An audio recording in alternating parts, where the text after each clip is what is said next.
So last video में मैंने आपको जो असाइनमेंट दिया था वो आप यहाँ देख सकते हैं, और अगर आपको कोई डाउट हो तो आप मुझे कमेंट करके पूछ सकते हैं।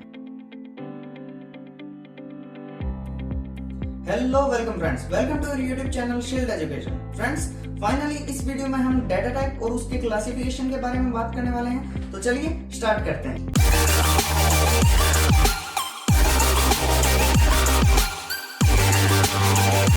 तो सबसे पहले डिस्कस करते हैं डाटा टाइप होता क्या है। तो किसी सी प्रोग्राम में जब हम कोई वेरिएबल डिक्लेयर कर रहे होते हैं तो उसका एक्चुअली में मतलब होता है कि हम उस पर्टिकुलर वेरिएबल के लिए कंप्यूटर मेमोरी में स्पेस रिजर्व कर रहे हैं। लाइक ये कंप्यूटर की मेमोरी है जिसमें कोई भी वेरिएबल लाइक ए हम डिक्लेयर कर रहे हैं। तो इसका मतलब क्या है कि हम उस पर्टिकुलर मेमोरी लोकेशन को नाम दे रहे हैं ए। लास्ट वीडियो में मैंने बताया था, राइट। तो इस मेमोरी लोकेशन को नाम दे देते हैं ए।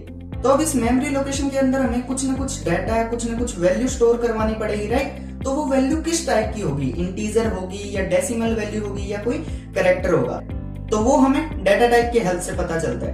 As the name suggest, data type means किसी वेरिएबल में किस टाइप का डाटा, किस टाइप की वैल्यू स्टोर है, वो हमें डाटा टाइप बताता है। ओके, सो लास्ट वीडियो में मैंने आपको बता दिया था, सबसे पहले data type, then variable name और is equal to some value और डाटा। आप एग्जाम्पल भी देख सकते हो, like int a is equal to 10, float value 1 is equal to 55.05।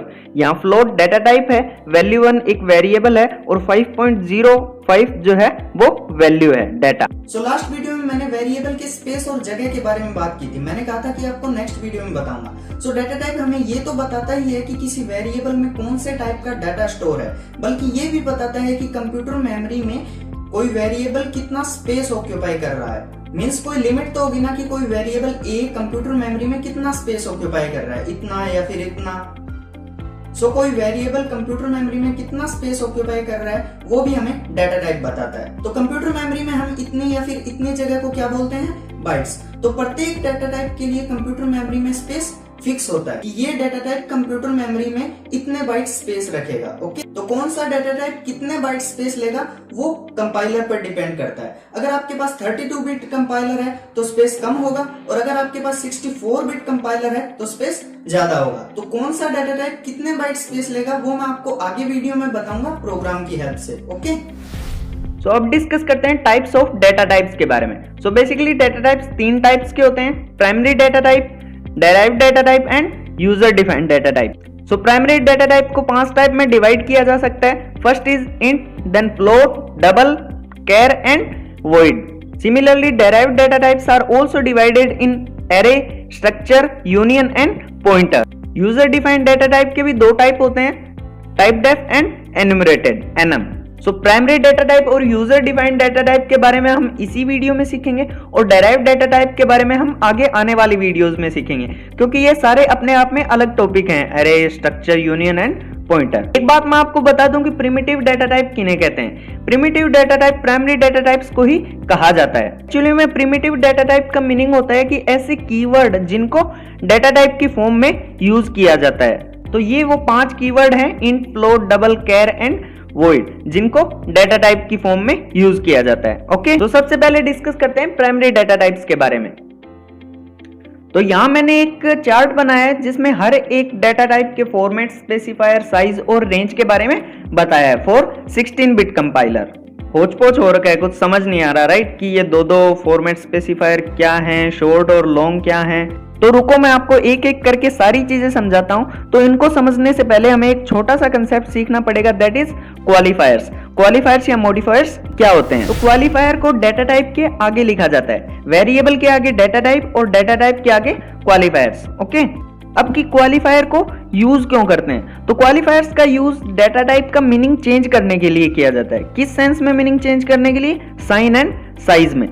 So क्वालिफायर्स basically 2 types के होते हैं, साइन एंड साइज। साइन को फर्दर 2 टाइप में डिवाइड किया गया है, sign and unsign. Similarly size को भी शॉर्ट एंड लॉन्ग। तो साइन क्वालिफायर का यूज हम डाटा टाइप की रेंज को चेंज करने के लिए करते हैं। साइन क्वालिफायर की रेंज पॉजिटिव और नेगेटिव दोनों हो सकती है, लेकिन अनसाइन क्वालिफायर की रेंज जो है वो हमेशा पॉजिटिव होती है। फॉर एग्जांपल, लेट्स सपोज आपके पास कोई डाटा टाइप है x, उसकी रेंज है -5 to 5। ओनली सपोज, ऐसा कोई डाटा टाइप होता नहीं है।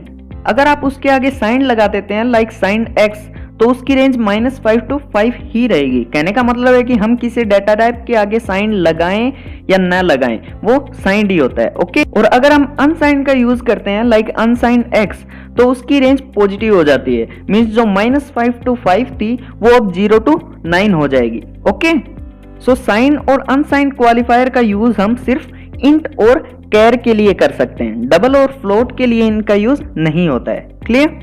Next is size. तो साइज क्वालिफायर का यूज हम डेटा टाइप के साइज को कम या ज्यादा करने के लिए करते हैं। साइज कम करने से मतलब है कि मेमोरी स्पेस में अगर कोई डेटा टाइप 2 बाइट ले रहा है तो उसको कम या ज्यादा करना। ओके, तो अगर हमें किसी डेटा टाइप का साइज कम करना हो तो हम शॉर्ट क्वालिफायर का यूज करते हैं लाइक शॉर्ट इंट। ओके, और अगर हमें डेटा टाइप के साइज को बढ़ाना हो तो हम लॉन्ग क्वालिफायर का यूज करते हैं। लाइक कोई बड़ी डिजिट है और डेटा टाइप के पास इतना स्पेस नहीं है तो वो क्वालिफायर से हेल्प लेता है कि भाई थोड़ा स्पेस दे, तो क्वालिफायर क्या करता है, डेटा टाइप के आगे खुद लग जाता है लॉन्ग टाइप में। सो क्वालिफायर खुद की जगह डेटा टाइप को दे देता है, खुद जैसे तैसे एडजस्ट कर लेता है, जिससे डेटा टाइप को और स्पेस मिल जाता है डेटा को स्टोर करवाने के लिए। ओके, वैसे ही जब डेटा टाइप के पास एक्स्ट्रा स्पेस होता है, जगह खाली होती है, तो शॉर्ट क्वालिफायर कहता है जगह खाली पड़ी है मुझे दे दे, तो वो हंसी खुशी खाली स्पेस उसे दे देता है। ओके, जिससे कंप्यूटर मेमोरी में कोई भी स्पेस, कोई भी जगह खाली नहीं बचती है, जिससे मेमोरी वेस्ट नहीं होती है। Clear?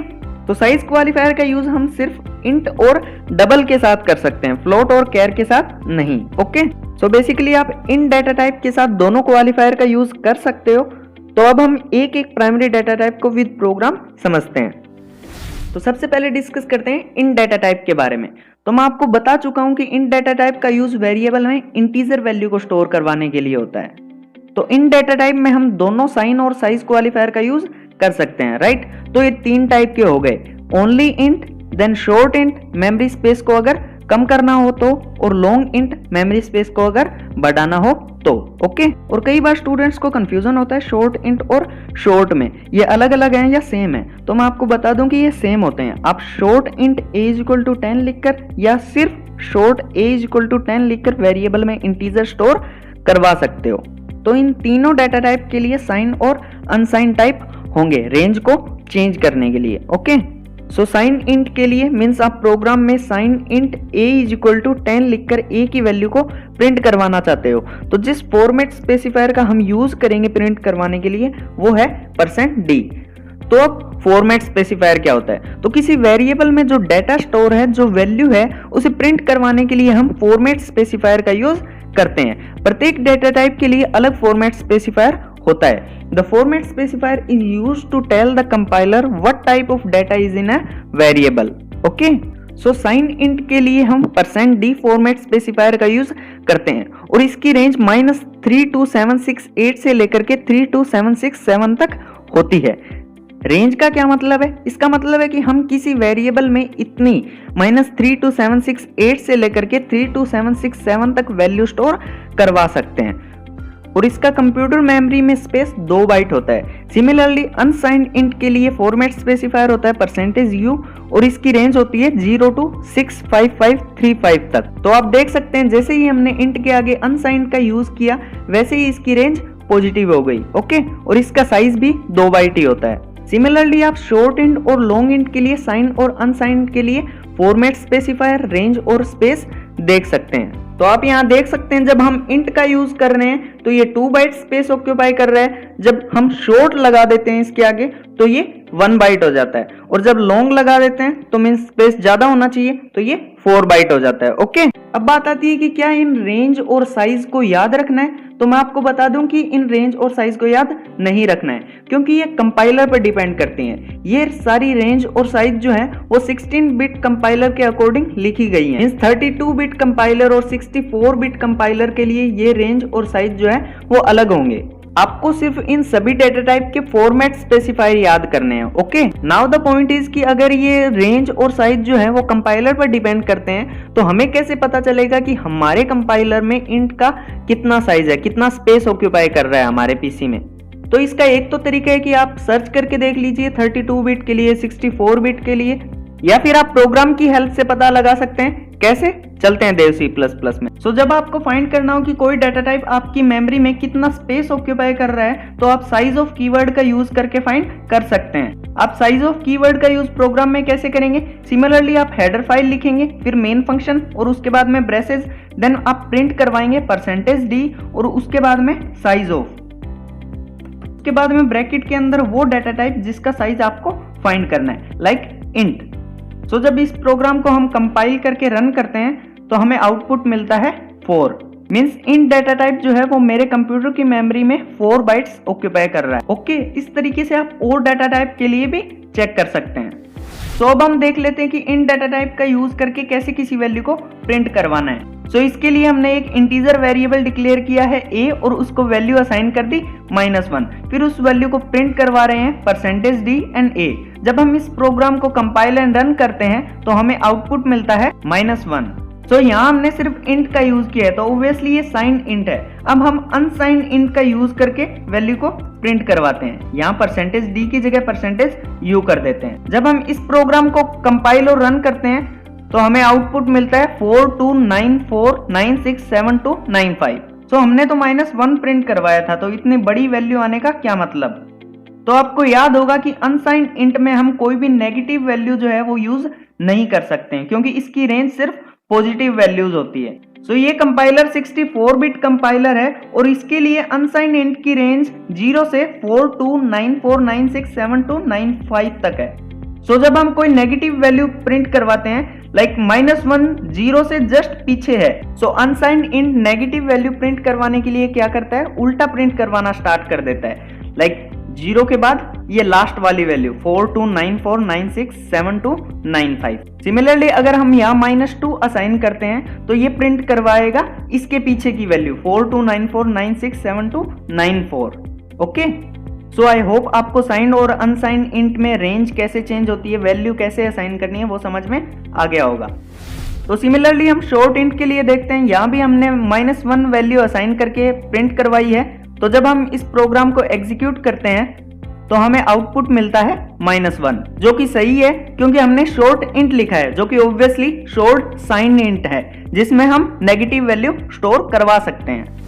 Next is float data type. Float data type का यूज डेसिमल वैल्यूज को स्टोर करवाने के लिए होता है, लाइक 10.5, 2.7। ओके, तो फ्लोट में आपको पता है साइंड और अनसाइंड या फिर शॉर्ट और लॉन्ग क्वालिफायर का यूज नहीं होता है। वैसे ही डबल में भी साइंड और अनसाइंड क्वालिफायर का यूज नहीं होता है, डबल में सिर्फ लॉन्ग क्वालिफायर का यूज होता है। ओके, तो ये आपके सामने 3 डाटा टाइप हैं, float, double and long double. तो इनके कोरोस्पोंडिंग फॉर्मेट स्पेसिफायर आप दे सकते हैं। फ्लोट के लिए %f, डबल के लिए %f एंड लॉन्ग डबल के लिए $LF।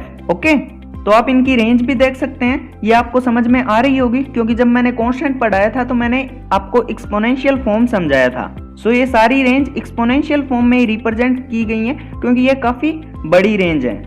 सो फ्लोट के लिए कंप्यूटर मेमोरी में स्पेस होता है 4 बाइट एंड डबल के लिए 8 बाइट एंड लॉन्ग डबल के लिए 10 बाइट्स। सो अगेन आपको ये रेंज याद नहीं करनी है, आपको सिर्फ फॉर्मेट स्पेसिफायर याद रखने हैं कि फ्लोट के लिए %f and similarly double and long double के लिए। सो इनका साइज देख करके आप अंदाजा लगा सकते हैं कि फ्लोट के अंदर हम डेसिमल के बाद जितने डिजिट्स का यूज करते हैं उससे ज्यादा डिजिट्स का यूज हम कर सकते हैं डेसिमल के बाद डबल में, और उससे ज्यादा का कर सकते हैं लॉन्ग डबल में।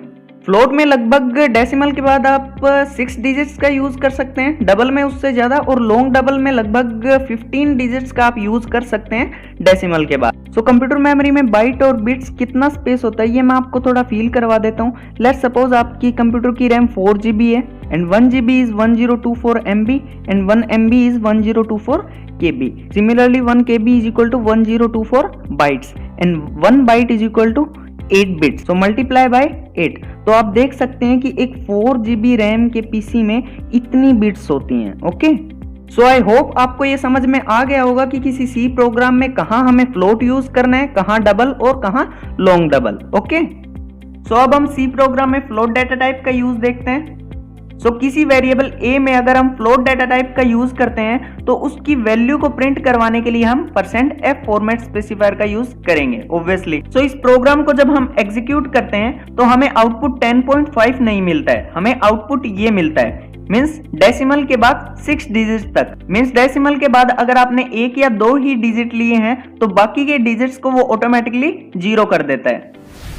सो next is char data type. Char data type का यूज हम कैरेक्टर वैल्यूज को स्टोर करवाने के लिए करते हैं, like capital A, small B, जितने भी सी कैरेक्टर्स हैं। ओके, और मैंने आपको बताया था कि कैरेक्टर डायरेक्टली स्टोर नहीं होता है मेमोरी में, उसकी आस्की वैल्यू स्टोर होती है मेमोरी में। ओके, सो कैर डाटा टाइप में हम शॉर्ट और लॉन्ग क्वालिफायर का यूज नहीं करते हैं, सिर्फ साइन और अनसाइन का करते हैं। सो दोनों के लिए ही फॉर्मेट स्पेसिफायर सेम होता है, दैट इज %C, और साइन कैर की रेंज होती है -128 to 127 और अनसाइन कैर की 0 to 255। साइन कैर में नेगेटिव वैल्यूज भी हो सकती हैं, लेकिन अनसाइन कैर में सिर्फ पॉजिटिव वैल्यूज होती हैं, और दोनों ही कंप्यूटर मेमोरी में 1 बाइट का स्पेस ऑक्यूपाई करते हैं। सो अब हम देखते हैं कि कैर डाटा टाइप को कैसे एक सी प्रोग्राम में यूज किया जाता है। सो हमने एक कैर टाइप का वेरिएबल बनाया ए और उसके अंदर कैरेक्टर असाइन कर दिया कैपिटल ए। फिर हम इसको प्रिंटफ स्टेटमेंट से प्रिंट करवाते हैं %C then A।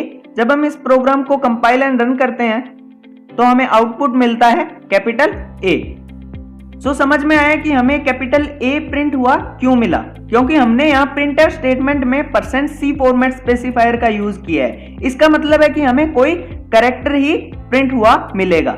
लेकिन जब हम इस प्रिंटफ स्टेटमेंट में %C की जगह %D लिख करके इस प्रोग्राम को जब कंपाइल एंड रन करवाते हैं तो हमें आउटपुट मिलता है 65, जो कि आस्की वैल्यू है। सो कैपिटल ए कैरेक्टर की आस्की वैल्यू है 65, जो कि हमें प्रिंट हुई मिली। सो जब हम फॉर्मेट स्पेसिफायर में %D का यूज करते हैं तो इसका मतलब होता है कि हमें कोई इंटीजर प्रिंट करवाना है, इसलिए कैरेक्टर ए की आस्की वैल्यू हमारे सामने प्रिंट होकर के आई। सो द कंक्लूजन इज, जब आप %C फॉर्मेट स्पेसिफायर का यूज करोगे प्रिंट करवाने के लिए तो आपको कैरेक्टर ही प्रिंट हुआ मिलेगा, लेकिन जब आप %D का यूज करोगे फॉर्मेट स्पेसिफायर में तो आपको उसकी आस्की वैल्यू प्रिंट हुई मिलेगी। सो आई होप आप कैर डाटा टाइप का यूज करना सीख गए होंगे। सिमिलरली जब हम किसी प्रोग्राम में कैरेक्टर वेरिएबल ए में 97 वैल्यू स्टोर करवाते हैं और प्रिंटर स्टेटमेंट में हम %C का यूज करते हैं, मींस हमें कोई कैरेक्टर प्रिंट हुआ मिलना चाहिए। सो ऐसे में 97 प्रिंट नहीं होगा, 97 जिस कैरेक्टर की आस्की वैल्यू है वो कैरेक्टर प्रिंट होगा। इस प्रोग्राम को एग्जीक्यूट करके देखते हैं। तो आप देख सकते हैं हमें आउटपुट मिला A। तो 97 स्मॉल a की आस्की वैल्यू है, इसलिए हमें स्मॉल a प्रिंट हुआ मिला। लेकिन जब हम यहाँ %C की जगह %D यूज करेंगे तो हमें आउटपुट में 97 ही मिलेगा। ओके, तो अब इस प्राइमरी डाटा टाइप के चार्ट पर वापस आते हैं। आई होप अब आपको ये चार्ट अच्छे से समझ में आ रहा होगा। सो यहाँ 2 फॉर्मेट स्पेसिफायर साइंड और अनसाइंड क्वालिफायर के लिए हैं, पहला साइंड के लिए और दूसरा अनसाइंड के लिए। सिमिलरली शॉर्ट और लॉन्ग क्या है ये आपको अच्छे से समझ में आ गए होंगे अब। सो नेक्स्ट इज वॉइड। तो वॉइड का मतलब होता है नल, एम्प्टी, कुछ नहीं, खाली। ओके, सो बेसिकली वॉइड का यूज हम वेरिएबल के साथ नहीं करते हैं, इसका यूज हम फंक्शन के साथ करते हैं। अगर आपको याद हो तो बेसिक स्ट्रक्चर ऑफ सी में मैंने आपको वॉइड मेन करके बताया था, तो मेन वहां एक फंक्शन था। सो वहां हमने वॉइड का यूज इसलिए किया था ताकि हमें कोई भी वैल्यू रिटर्न ना हो। सो अब तक हम प्राइमरी डाटा टाइप डिस्कस कर चुके हैं, that is int, float, double, char and void. अब हम आते हैं यूजर डिफाइंड डाटा टाइप पर, दैट इज टाइप डेफ। तो टाइप डेफ का यूज हम डाटा टाइप के नेम को चेंज करने के लिए देते हैं। अगर हमें ये डाटा टाइप का नेम कोई मीनिंगफुल नहीं लग रहा है और हम कोई और ज्यादा मीनिंगफुल नेम दे सकते हैं तो हम टाइप डेफ का यूज करके उस डाटा टाइप का नेम चेंज कर देते हैं। बट एक बात हमेशा ध्यान रखना कि टाइप डेफ का यूज करके हम डाटा टाइप का सिर्फ नेम चेंज करते हैं, उसके फंक्शंस हमेशा सेम रहते हैं। सो टाइप डेफ के लिए आप सिंटैक्स देख सकते हैं। सबसे पहले टाइप डेफ कीवर्ड, उसके बाद में जो एग्जिस्टिंग डाटा टाइप है मींस इंट, फ्लोट, कैर, डबल, जो भी, और उसके बाद में न्यू टाइप मींस आप उस डाटा टाइप का नेम चेंज करके जो नया नाम देना चाहते हो वो।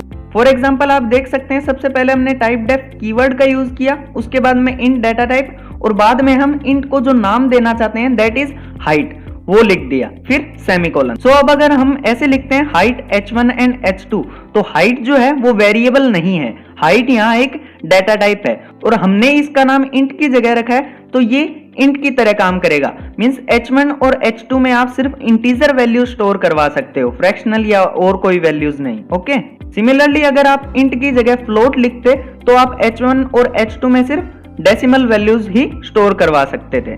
सो आई होप आपको टाइप डेफ का यूज समझ में आ गया होगा कि सी प्रोग्राम में हम टाइप डेफ का यूज क्यों करते हैं। Next is enumerated, that is annum.